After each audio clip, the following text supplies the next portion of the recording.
காலி பண்ண மாட்டேன் அது இதுன்னு வம்பு பண்ணாங்கன்னா சொல்லுங்க. நம்ம பசங்களை வச்சு நானே கிளியர் பண்ணி நானே எடுத்துக்கிறேன். என்ன சொல்றீங்க?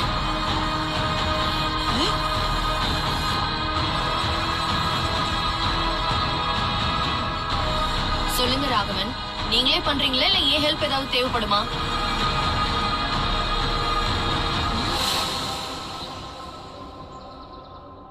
ஒரு நிமிஷம் மேடம்.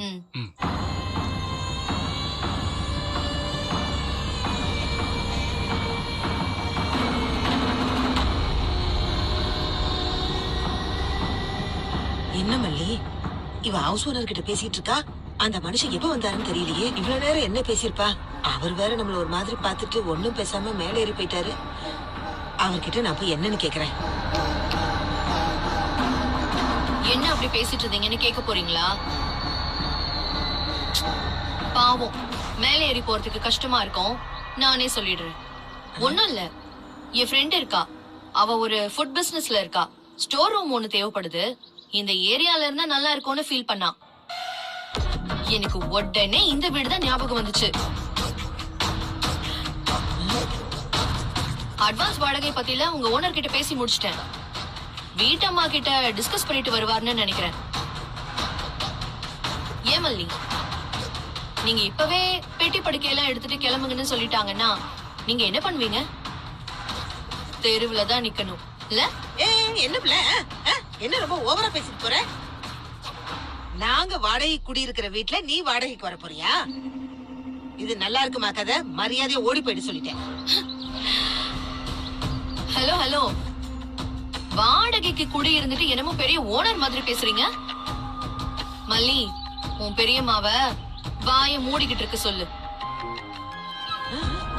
ஏடா குடமா பேசினா அப்புறம் ஓனர் கழுத்தை புடிச்சு வெளியில தள்ளிட போறாரு. பாவம், நீயே ஒண்டி குடுத்தனத்துல இருக்க. ஏய் ராஜி, ஐயோ, எதுக்கு இப்படி அடுத்தவங்க குடிய கெடுக்கிறதுக்கு இப்படி கங்கணம் கட்டிட்டு தெரியல? ஞாபகம் இருக்கா? அன்னைக்கு 2 பொம்பளைங்களை கூட்டிட்டு வந்து என்ன எப்படி மிரட்டினீங்க? அதே சம்பவம் இப்போ இன்னைக்கு உங்களுக்கு நடக்கும். அத பாத்துட்டு தான் நான் சந்தோஷமா போவேன். ஆனா நான் உன்னை சும்மா விட மாட்டேன், பாத்துக்க. அநியாயம் பண்றவங்கள தெய்வம் பாத்துக்கிட்டே இருக்கும். அப்புறம் சாமி ஒண்ணும் பண்ணலன்னு நீங்க நினைச்சிட்டு இருப்பீங்க. அப்ப ஓங்கி விழும் பாரு ஒரு அடி, அத தாங்க முடியாது. கடைசி காலத்துல நீ சாகும் போது இப்ப இந்த நிமிஷத்தை நினைச்சு பார்த்துதான் நீ சாவ. அப்படி ஒரு விஷயம் இப்ப நடக்க போகுது. உன்னை என்ன பண்றான் பாரு. எங்க வழி அந்த பெரியம்மா கீழே போடுங்க. விடுங்க. இவ்வளவு இன்னைக்கு 2ல ஒண்ணு பண்றேன். பெரியம்மா ப்ளீஸ் பெரியம்மா, சத்தம் போடாதீங்க. ஓனர் ஏதாச்சும் நினைக்க போறாரு. எங்களால உங்களுக்கு பிரச்சனை வேண்டாம். அது பிரச்சனை என்ன பிரச்சனை? வரது வரட்டும். இவ்வளவு சும்மா விட்டு வைக்கவே கூடாது. என்ன பண்ற பாரு. விடு விடு விடு. விடு. ஏன் பெரியம்மா இப்படி பண்றீங்க? ஓனர் என்ன சொல்ல போறாரோ தெரியல. ராகவன் சார், நான் 15 வருஷமா உங்க வீட்டுல வாடகைக்கு இருக்கிறேன். என்னால உங்களுக்கு ஏதாவது பிரச்சனை வந்திருக்கா? அது இருக்கட்டும்மா. இந்த அம்மா 2 லட்சம் அட்வான்ஸ் தர்றதா சொல்றாங்க. மாச வாடகை நீங்க தர்றதை விட 2 மடங்கு அதிகமா தர்றதா சொல்றாங்க. இவ எங்க கிட்ட பிரச்சனை பண்ணணும்னே தான் சார் இப்படி எல்லாம் பண்றா. என்ன பத்தி உங்களுக்கு நல்லாவே தெரியும்ல. ராகவன் சார், சீக்கிரமா பேசி முடிங்க. எனக்கு டைம் இல்ல. சார் ப்ளீஸ் கொஞ்சம் டைம் கொடுங்க. திடீர்னு காலி பண்ண சொன்னா எங்க சார் போவோம்? எங்களையும் யோசிச்சு பாருங்க. என்னம்மா நீ பாட்டுக்கு பேசிட்டே போற?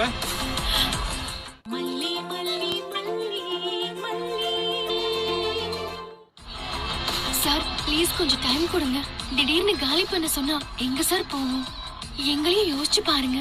என்னம்மா நீ பாட்டுக்கு பேசிட்டே போற?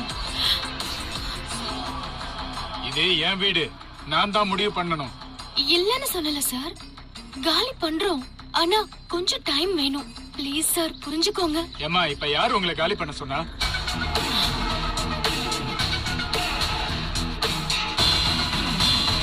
நம்ம வீட்டுக்கு ஓனரு நான் தானே. நான் உங்களை காலி பண்ண சொன்னா?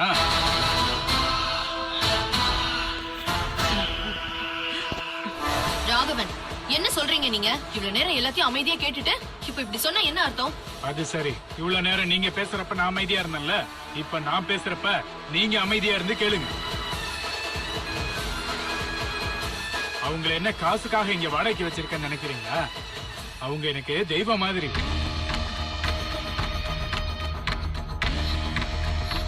அன்னபூர்ணியம்மா, இந்த அம்மா சொன்னதும் நான் உங்களை வீட்டை காலி பண்ண சொல்லிடுவேன்னு எப்படி நினைச்சீங்க?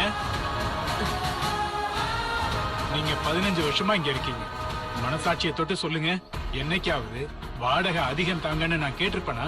நீங்களே தான் வருஷத்துக்கு ஒரு தடவை கட்டாயப்படுத்தி அதிகமா கொடுத்துட்டு வரீங்க. வாடகைக்காகவா உங்களை இங்க உட்கார வச்சிருக்கேன்? நாம ஒரு இடத்த கட்டி அதுல இன்னொருத்தவங்க இருந்துகட்டும்னு கொடுக்கறது காசுக்காக இருக்கலாம். ஆனா அவங்க அந்த இடத்துல மனசார வாழணும்ல. அவங்க சந்தோஷமா இருந்தாதான் நாங்க சந்தோஷமா இருக்க முடியும். நீங்க என் குடும்பத்துக்கு செஞ்ச உதவியெல்லாம் நான் மறப்பனாமா? மறக்கக்கூடிய உதவியா அது? நாங்க இல்லாத நேரம் என் பொண்ணுக்கு ஃபிட்ஸ் வந்தப்ப தாயா வந்து நின்னீங்களே, அதெல்லாம் மறந்துட்டு காசு பணத்தை பார்த்து உங்களை போக சொன்னா நான் எல்லாம் மனுஷனாமா?